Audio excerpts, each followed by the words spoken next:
नमस्कार दोस्तों, आप सभी का स्वागत है हमारे YouTube चैनल युक्ति आर्ट्स एकेडमी में। इस चैनल के माध्यम से प्रतिदिन परीक्षा उपयोग करंट अफेयर्स MCQ के रूप में पढ़ाया जाएगा। शुरू करते हैं 19 सितंबर के सवाल से। सवाल था हमारा, दलीप ट्रॉफी 2025 का खिताब किसने जीता। 4 विकल्प है, south zone, east zone, central zone, west zone. सही विकल्प है हमारा सेंट्रल जोन।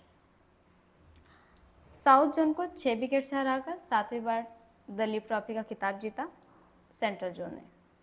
यह था आपका 19 सितंबर सवाल का जवाब। शुरू करते हैं आज के सवाल से। सवाल है हमारा, ब्लू पोर्ट इंफ्रास्ट्रक्चर को बढ़ाने के लिए भारत ने किस अंतर्राष्ट्रीय संस्था के साथ समझौता किया। 4 विकल्प है, WTO, यूनेस्को, IMF, FAO। इसका उद्देश्य भारत में मत्स्य बंदरगाहों की तकनीकी क्षमताओं को मजबूत करना और टिकाऊ प्रथाओं को बढ़ावा देना। अब FAO की बात करें तो FAO का फुल फॉर्म है फूड एंड एग्रीकल्चर ऑर्गेनाइजेशन। यह संयुक्त राष्ट्र की एक विशेष एजेंसी है FAO, और इसकी स्थापना जो कि 16 अक्टूबर 1945 को, और इसके मुख्यालय की बात करें तो ये है रोम, जो कि इटली में। ब्लू पोर्ट इंफ्रास्ट्रक्चर, यह समझौता भारत में 3 पायलट स्थानों पर स्मार्ट और एकीकृत मत्स्य बंदरगाहों के विकास को बढ़ावा देने के लिए किया गया था। अब 3 स्थानों की बात करें तो 3 स्थान में है दीव में मनकबरा, पुडुचेरी में कराईकल और गुजरात में जखाऊ।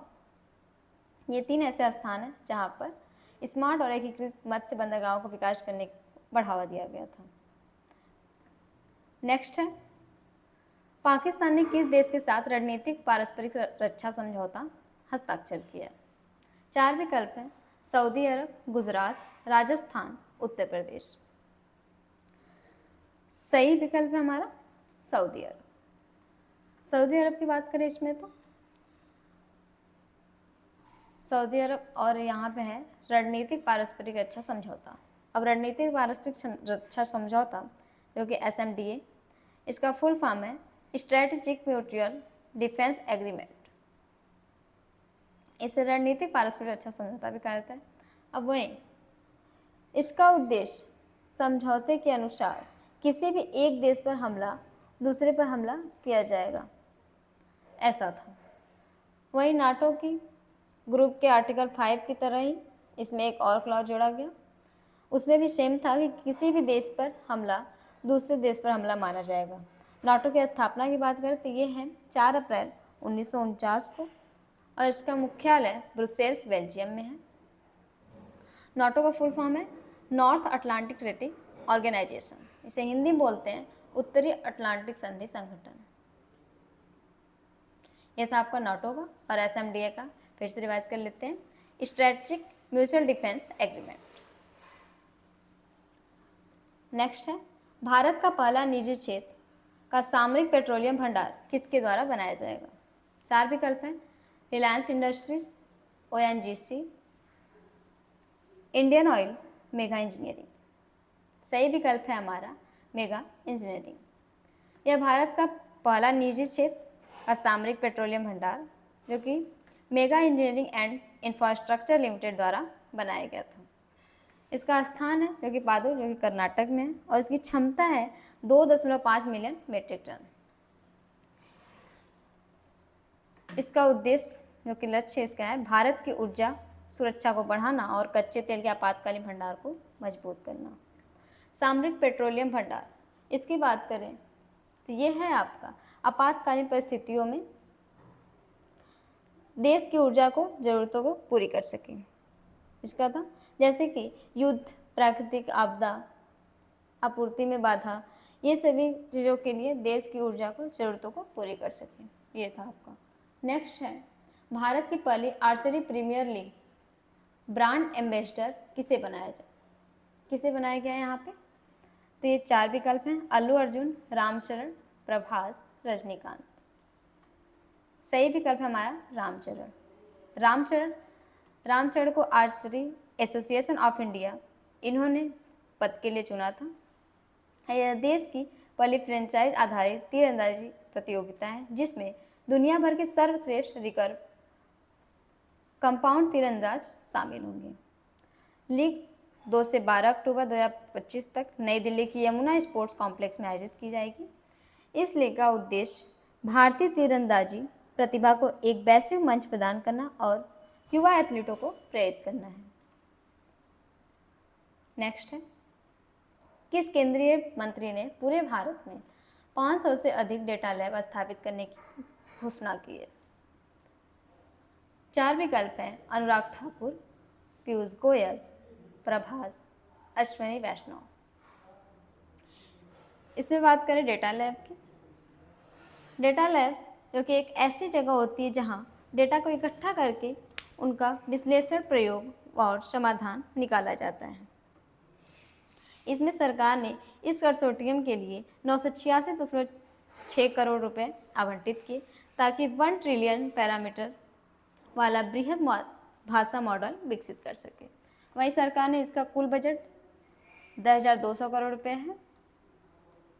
इसमें करेक्ट जो हमारा विकल्प है सही वो है आपका अश्विनी वैष्णव। नेक्स्ट देखेंगे, भारत में कहाँ पहली बार विश्व सागौन सम्मेलन 2025 आयोजित हुआ?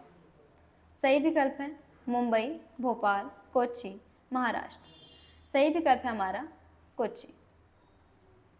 अब कोच्चि का आयोजक स्थल, विश्व सागौन सम्मेलन का आयोजक स्थल देखेंगे तो एक कोच्चि जो कि केरल में है और इसकी तारीख थी 17 से 20 सितंबर। आयोजक इसके देखेंगे जिसके सहयोग से ये हुआ तो केरल वन अनुसंधान संस्थान, अंतर्राष्ट्रीय सागौन सूचना और अंतर्राष्ट्रीय उष्णकटिबंधीय इमारती लकड़ी संगठन के सहयोग से। इसका उद्देश्य था वैश्विक सागौन व्यापार और सतत वानिकी से जुड़े सामाजिक आर्थिक मुद्दों, जेनेटिक्स, वन प्रबंधन, तकनीकी, पर्यावरण और अंतर्राष्ट्रीय व्यापार जैसे पहलुओं पर चर्चा करना। नेक्स्ट है, ऑस्ट्रेलिया ने 2035 तक उत्सर्जन कटौती लक्ष्य बढ़ाकर कितने प्रतिशत किया है? 4 विकल्प है, 43%, 62%, 52% या 50%। सही विकल्प है हमारा 62%।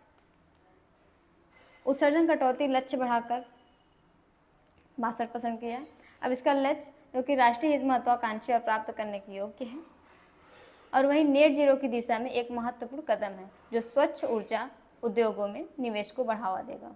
अब नेट जीरो की बात करें, नेट जीरो हमारा एक ऐसी स्थिति जिसमें ग्रीन हाउस गैसों का उत्सर्जन और पृथ्वी द्वारा इन गैसों का अवशोषित करने की प्रक्रिया में संतुलन बना रहता है। इस लक्ष्य को प्राप्त करने का मुख्य उद्देश्य था, इसकी बात करेंगे तो है जलवायु परिवर्तन को रोकना और हमारे पर्यावरण को संरक्षित करना। नेक्स्ट है, किसने अपनी coffee table book wild Africa through my lens launch की? 4 विकल्प हैं, राधिका इस्पिता चक्रवर्ती ने या मनीष मुद्रा ने या निकिता जोशी ने।